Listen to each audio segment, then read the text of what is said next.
জামাত ইসলামী চায় এদেশে ওদের প্রতিবাদীরা যারা দেশের মানুষের বুকে গুলি চালিয়েছে, খুন করেছে, গুম করেছে, এদেশের মানুষকে বন্দী করে বছর রেখেছে, এইরকম প্রতিবাদের সৃষ্টি হবে এই বাংলাদেশে আর না হয়, সেটাই হচ্ছে বাংলাদেশ জামাত ইসলামের লক্ষ্য।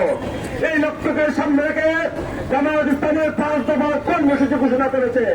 জামাত ইসলামী চায় জুলাই সনদ যে স্বাক্ষরিত হবে সেই জুলাই সনদ বাস্তবায়ন সহ তার আইনি ভিত্তি সহ আগামীতে আগামী ফেব্রুয়ারির জাতীয় নির্বাচন দিতে বাংলাদেশ জামাত ইসলামী চায় ফেসিবাদের মোকাবিলায় ফেসিবাদের প্রথম ঘটাবার জন্য যে 2000 তরুণ ছাত্র জনতা জীবন দিয়েছেন, 30,000 মানুষ রক্ত জড়িয়েছেন, তাদের দুটি জনে গুলিয়ে চালিয়েছে, সেই প্রতিবাদের নেত্রী হাসিনা সহ সকল কিশোরদের সকল অসমাজদের বিচার করবার জন্য জামাত ইসলামের আজকের এই কর্মসূচি।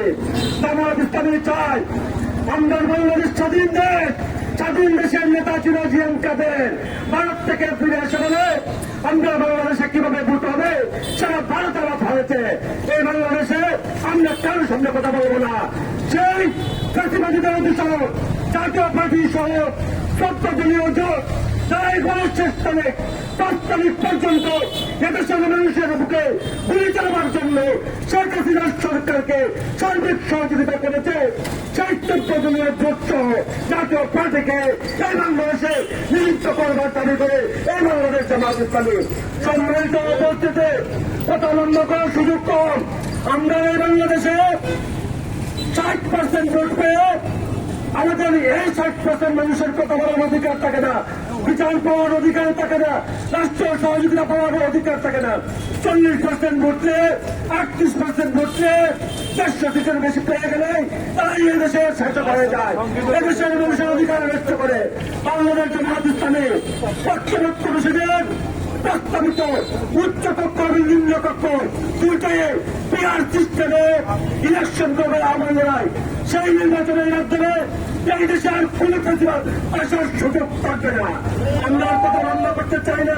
বাংলাদেশ জামাত ইসলামী আপনাদেরকে বলতে হয় আওয়ামী প্রতিবাদ এই দেশে 3টা নির্বাচন করেছে মানুষের ভোটাধিকার হরণ করে।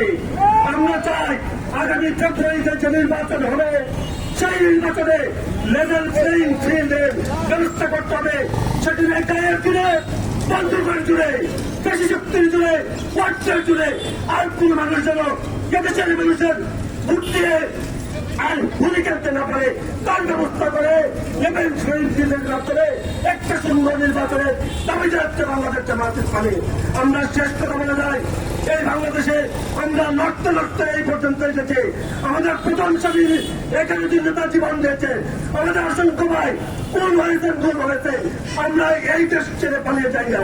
আগামীতে যতগুলি প্রতিবাদী শক্তি অথবা তাদের চাই অনুসরণ করে এদেশে কোন মানুষের ভোটের অধিকার নষ্ট করতে চায়, ভোটের অধিকার নষ্ট করতে চায়, চাঁদাবাজি চাঁদাবাজি মামলা বাণিজ্য মাত্র কায়েম করতে চায়, আমাদের তাজা মুখের রক্ত দিয়ে তাদের বিরুদ্ধে হলে এদেশের স্বাধীনতা সার্বভৌমত্ব মানুষের ভোটের অধিকার গণতান্ত্রিক অধিকার প্রতিষ্ঠায় আমরা ইনশাআল্লাহ কাজ করবো।